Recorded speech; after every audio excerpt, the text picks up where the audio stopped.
extra flache Echthaarpinsel. Die braucht der Vergolder für sein selten gewordenes Handwerk. Und natürlich feinstes Blattgold. 8 mal 8 Zentimeter groß und hauchdünn.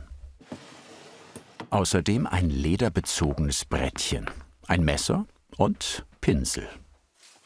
Das Handwerkszeug von Benjamin Frank aus Neuhofen in der Pfalz. Er soll einen vergoldeten Bilderrahmen restaurieren. Der Rahmen stammt aus dem 19. Jahrhundert und gehört zu einem historischen Gemälde, das zeitgleich restauriert wird. Es ist einfach faszinierend, wenn man überlegt, dass der Rahmen, der jetzt hier zum Beispiel gerade vor uns liegt, über 100 Jahre auf dem Buckel hat. Und dass damals wirklich äußerst fähiger Vergolder gearbeitet hat und wir heute wieder an diesem Rahmen stehen, als Vergolder, als Restauratoren und dürfen das wieder gerade biegen. Das wertvolle Museumsstück stammt aus der Kunsthalle Mannheim. Für Benjamin Frank nicht der erste Auftrag dieser Art. Zunächst wird der Rahmen gründlich begutachtet, gemeinsam mit Restauratorin Stefanie Gölz. Das Gold ist matt geworden, der Rahmen wirkt schmutzig. Einige Ornamente sind abgebrochen oder fehlen, an manchen Stellen scheint der weiße Kreidegrund durch. Abgestoßene Kanten wurden unsachgemäß übermalt. Der Rahmen hat einiges mitgemacht in den letzten 100 Jahren. Man kennt jetzt zum Beispiel hier den Stab, der ist tipptopp und weist relativ wenig Beschädigung auf. Hier vorne gibt es schon einige Bestoßungen und Abplatzungen, die entweder über die Zeit kamen, Feuchtigkeit in der Luft oder aber auch Bestoßungen, das heißt mechanisch. Und das ist dann meistens immer so eine Kombination aus beidem. Vergoldermeister Benjamin Frank hält die Schäden fotografisch fest. Und natürlich ist es jetzt gerade für den Hintergrund Kunsthalle unheimlich wichtig, dass da auch wirklich dokumentiert wurde, was wurde denn gemacht und wie. Das wird dann einfach dem Ganzen beigelegt und ist dann jederzeit wieder abrufbar für spätere Restauratoren, die dann vielleicht in 50 Jahren noch mal ran müssen. Das könnte auch ein Vollguss sein. Der Rahmen besteht aus Holz, die Ornamente aus Kolophonium-Drückmasse, einem Materialmix aus Harz, Hautleim und Kreide. Die Oberfläche hat eine natürliche Patina, also Abnutzungserscheinungen, die den Rahmen alt und wertvoll wirken lassen. Diese Patina soll erhalten bleiben. Der schwierigste oder anspruchsvollste Part bei einer Rahmenrestaurierung ist nämlich zu erkennen, was ist denn jetzt eine Patina, ja, und was ist tatsächlich Dreck, Altretusche und so weiter. Der Bereich, den wir jetzt hier sehen, das ist eigentlich eine relativ saubere Stelle. Das ist überwiegend Patina. Hier und da Verschmutzungen, die dann dementsprechend abgereinigt werden. Aber das wäre schon so das Ziel. Bevor der Rahmen teilvergoldet werden kann, muss er grundlegend gereinigt und restauriert werden. Die Arbeit beginnt mit der Festigung aller losen Teile. Dafür erwärmt Benjamin Frank einen Leim, der aus handelsüblicher Gelatine besteht, wie man sie auch zum Kochen benutzt. Den Leim stellt er in ein Wasserbad, das 50 Grad Celsius nicht überschreiten sollte. So bleibt der Klebstoff flüssig.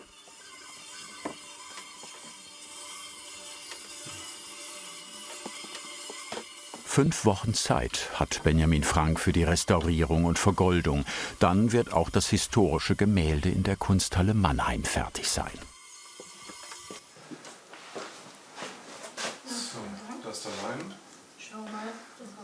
Beschädigte Ornamente müssen manchmal entfernt werden, um sie richtig festigen zu können. Dabei wird sehr genau darauf geachtet, dass der Leim nur auf der zu restaurierenden Stelle aufgetragen wird, um keine Überstände oder Nasen zu produzieren. Okay, passt. Das Ornament muss fest angedrückt werden. Überschüssiger Leim wird vorsichtig abgetupft. Unsere Arbeit ist natürlich, also jetzt auch hier in der Restaurierung, die ist durchzogen von Trocknungszeiten. Ja, und das muss man wirklich respektieren. Da gibt es kein schnell. Ja, man kann das gerne probieren, aber es geht mit Sicherheit in die Hose.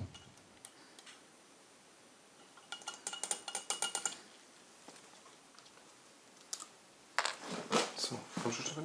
Für die feinen Arbeiten haben sich medizinische Hilfsmittel bewährt. Das Festigen gleicht einer Operation. Die Stimmung ist konzentriert. Okay.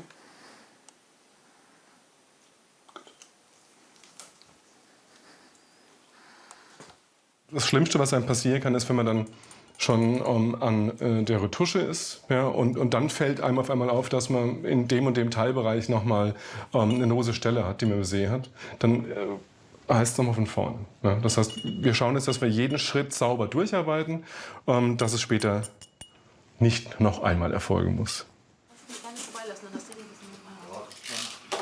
Nachdem alle losen Stellen befestigt sind, wird der Rahmen trocken gereinigt. Der besondere Schwamm funktioniert wie ein Radiergummi. So wird der Schmutz entfernt und die Patina nicht zerstört. Die überschüssigen Krümel saugt Benjamin Frank ab. Nicht gefestigte Teilchen würden spätestens jetzt im Staubsauger verschwinden.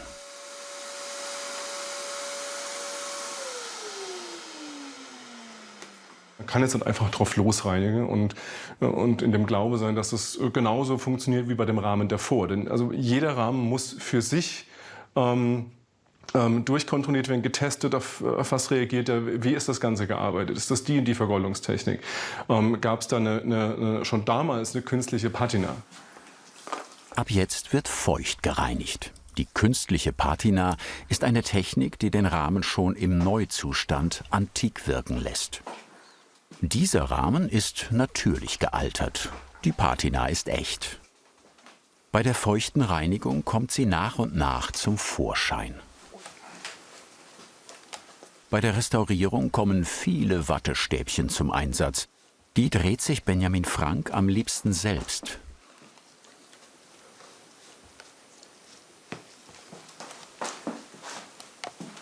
Mit Ethanol, also Alkohol, entfernt er fehlerhafte Altretuschen.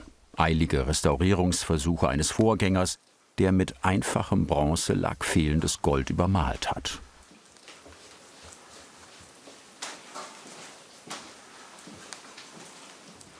Eine mühsame Arbeit, die viel Zeit kostet.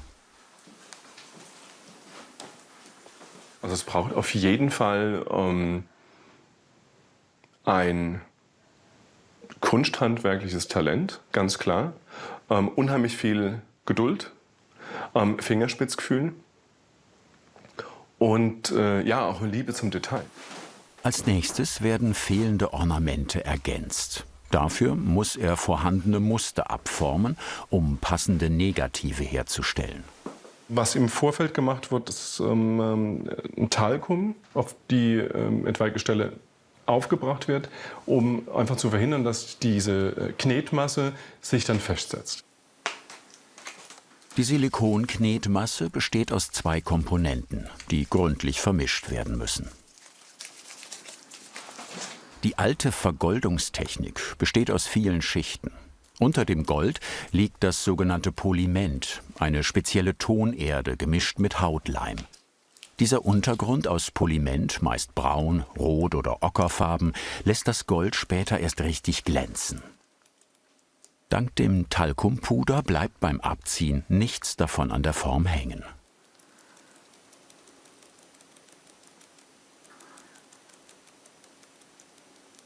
Wir haben hier Polimentvergoldung, wir haben hier Ölvergoldung. All diese Vergoldungstechniken, die kommen dann wirklich erst zum Schluss. Ja, es ist unheimlich viel Vorarbeit jetzt noch, die geleistet werden muss. Und wenn all diese Vorarbeiten durch sind, dann wird angefangen zu retuschieren. Erstmal werden die fehlenden Ornamente ergänzt. Sobald die Formen ausgehärtet sind, werden sie mit Öl eingepinselt. Die zu restaurierenden Stellen bekommen eine Schicht aus Leim, sodass der Kitt nachher auch hält. Der Kitt, die sogenannte Drückmasse, besteht aus einem Mix aus Harz, Hautleim und Kreide.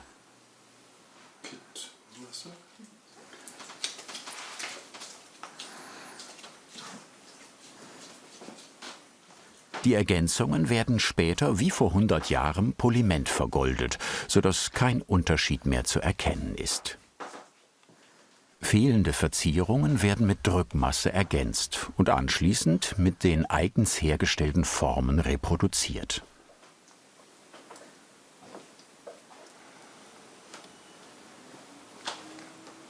Dieser Vorgang wiederholt sich viele Male. Bis alle Ornamente ergänzt sind, kann es bis zu 5 Tage dauern.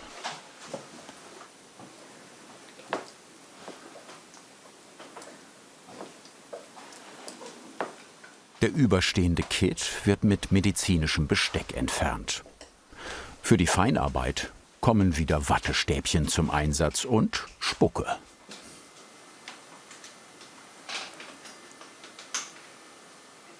So wird alles schön glatt. Wenn ich da mal drin bin in dem Thema, dann könnte ich da bis nachts durcharbeiten. Es bringt einfach alles mit, was zum Vergolderhandwerk dazugehört. Ja? Und bei der Restaurierung wird tatsächlich die komplette Bandbreite abgefragt. Ja? Und da ist es natürlich ganz klar die Erfahrung, die auch die Qualität macht.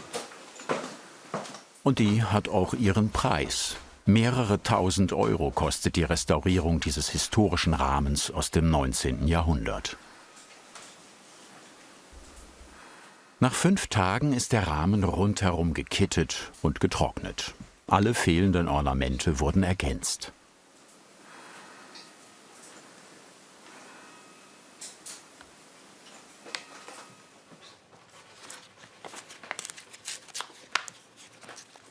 Bevor der Rahmen vergoldet werden kann, muss der Kitt zunächst geschliffen werden, um eine möglichst glatte Oberfläche zu erhalten. Dabei hilft die Restauratorin Stefanie Gölz.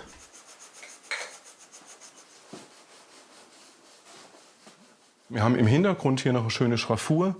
Die muss dann in Teilbereichen, in denen diese dann fehlt, ergänzt werden. Das heißt, auch hier wird wieder gekittet, geschliffen auf Niveau und später mit dem Gravierhaken exakt diese Schraffur nachgebildet, sodass sie zum Rest ringsum passt, damit sich das alles gut einpasst.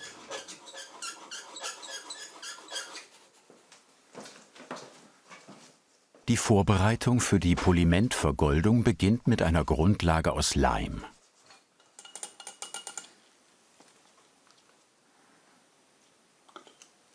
Das ist jetzt einfach nur eine Vorsichtsmaßnahme. Die Bereiche, die jetzt retuschiert und vergoldet werden, werden jetzt nochmal leicht abgesperrt. Also sprich das Saugverhalten des Untergrunds wird jetzt eingestellt, um später sauber weiterarbeiten zu können. Das ist jetzt ein Hautleim, gewonnen aus tierischen Häuten. Und dann gibt es noch einen Hasenleim. Der wird ausschließlich aus Hasen- und Kaninchenhäuten gewonnen. Wir verwenden jetzt für diese Arbeiten einen ganz normalen klassischen Hautleim. Für die traditionelle Polimentvergoldung wird das Poliment, also die Mischung aus Tonerde und Leim, erwärmt. Verschiedene Braun- und Ockertöne werden auf die vorgeleimten Stellen aufgetragen. Erst durch diese Grundlage bekommen die vergoldeten Stellen später den gewünschten Glanz. Nach dem Trocknen wird das Poliment mit einem runden Pinsel, der Polimentbürste, poliert. Bei der Vergoldung an sich hat sich wirklich nichts geändert. Ja, also die Art und Weise, wie wir es arbeiten, ist immer noch identisch mit Vergoldern 15., 16., 17., 18., 19. Jahrhundert. Das ist auch das Tolle. Ja? Also wir können wirklich 1:1 das nacharbeiten, was hier ursprünglich gearbeitet wurde. Für die eigentliche Vergoldung braucht Benjamin Frank spezielle flache Echthaarpinsel, die sogenannten Anschießer, und ein besonderes Vergoldermesser.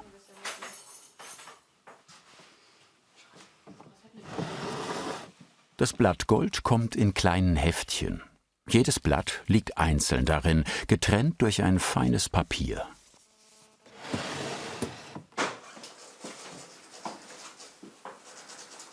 Auf dem lederbezogenen Vergolderbrettchen werden die Goldblätter einzeln mit dem Messer vom Papier genommen. Sie sind hauchdünn und sollen faltenfrei auf dem Brettchen liegen.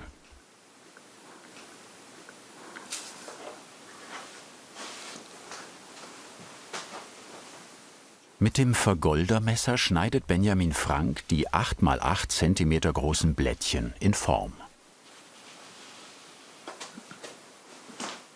Und dann macht er die typische Vergoldergeste und streicht mit dem Pinsel über das Gesicht. Wenn ich zu wenig Aufladung oder zu wenig Hautfett am Anschießer habe, dann kann es natürlich sein, dass ich auf dem Weg zu der zu vergoldenden Stelle das Blatt verliere. Das löst sich dann vom Pinsel und dann geht das Ganze von vorne los. Die zu vergoldende Stelle wird mit Netze, einem Mix aus Ethanol und Wasser, angefeuchtet. Dann wird das Blattgold aufgelegt. Wir müssen hier jetzt noch ein bisschen warten, also bis die Feuchtigkeit nicht gänzlich, aber zum größten Teil verflogen ist, damit ich mit dem Polierachat die polymentvergoldete Bereiche auf einen Glanz, auf einen Hochglanz polieren kann. Der Polierachat ist eines der wichtigsten Werkzeuge des Vergolders. Der Halbedelstein steckt in einem Holzgriff. Es gibt verschiedene Größen und Formen. Der Polierachat ist traditionell gebogen. Sobald das Gold leicht getrocknet ist, wird es durch Polieren mit dem Achat verdichtet und auf Hochglanz gebracht. Die Polimentvergoldung ist eine aufwendige Technik, die heute nur noch selten angewandt wird und auf die sich Benjamin Frank spezialisiert hat. Also man muss da schon recht ruhig und sicher sein. Also zittern wäre jetzt hier echt ein Nachteil. Man sollte da schon relativ zielgenau treffen. Der Verbrauch ist übersichtlich. Ein Blatt kostet gerade mal 3,50 Euro. Um die Echtvergoldung nachzuarbeiten, das sind vielleicht, wenn es hochkommt, 10 Blatt Gold. Ne? 8 x 8 cm, 10 Stück davon Maximum. Die Leisten klopft er mit dem Polierachat ab, um den Trocknungsgrad zu bestimmen. So, jetzt ist es gut. Und jetzt wird poliert. Der Rahmen darf natürlich, salopp formuliert, jetzt nicht ausschauen, als käme aus der Spülmaschine. Ja? Das wäre ein ganz großer Fehler, sondern es ist unheimlich wichtig, dass der Charakter dieses alten Rahmens erhalten bleibt. Deswegen wird das Gold anschließend teilweise mit Stahlwolle durchgerieben, sodass das Poliment, also die rotbraune Tonerde, wieder zum Vorschein kommt. So entsteht der Eindruck einer natürlichen Patina. Wo kein Gold aufliegt, wird Vergolderbronze aufgetragen. Die unterschiedlichen Vergoldungstechniken erzeugen später den Eindruck, der Rahmen bestünde komplett aus Gold.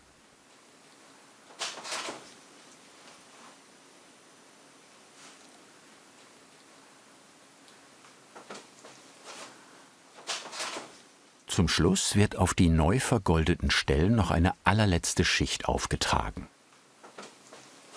Was ich hier jetzt mache, ist, dass ich die im Vorfeld vergoldeten oder bronzierten Bereiche dem Altbestand anpasse. Ja?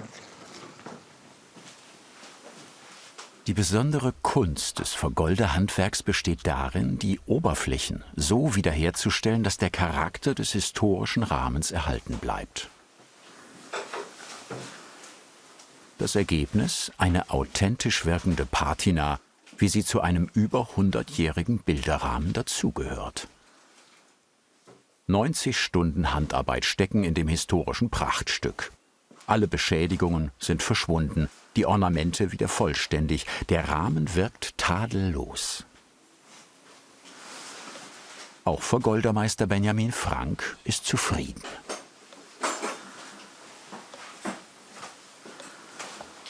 Erleichternd, ja, gut geht's einem. Jetzt wird er nochmal gesichtet. Wir kontrollieren nochmal alles, ob tatsächlich auch alles so ist, wie es soll. Und dann wird das Ganze eingepackt und tritt seinen Weg nach Mannheim an. In der Kunsthalle Mannheim ist die Restaurierung des Gemäldes, das zu dem Rahmen gehört, inzwischen abgeschlossen. Die Zusammenführung, ein spannender Moment, auch für den erfahrenen Vergoldermeister Benjamin Frank aus Neuhofen in der Pfalz.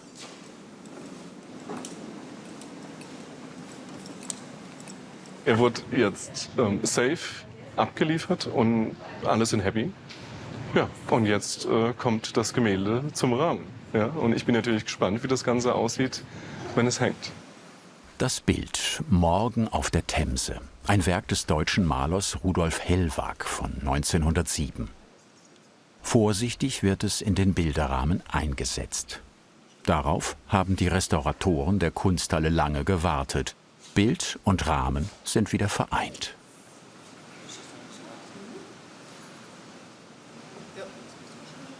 Das Kunstwerk kommt zurück an seinen angestammten Platz im öffentlichen Schaudepot. Hier kann das frisch restaurierte Gemälde samt Rahmen nun vom Publikum bewundert werden. Hier sind schon Positionen. Genau, ja.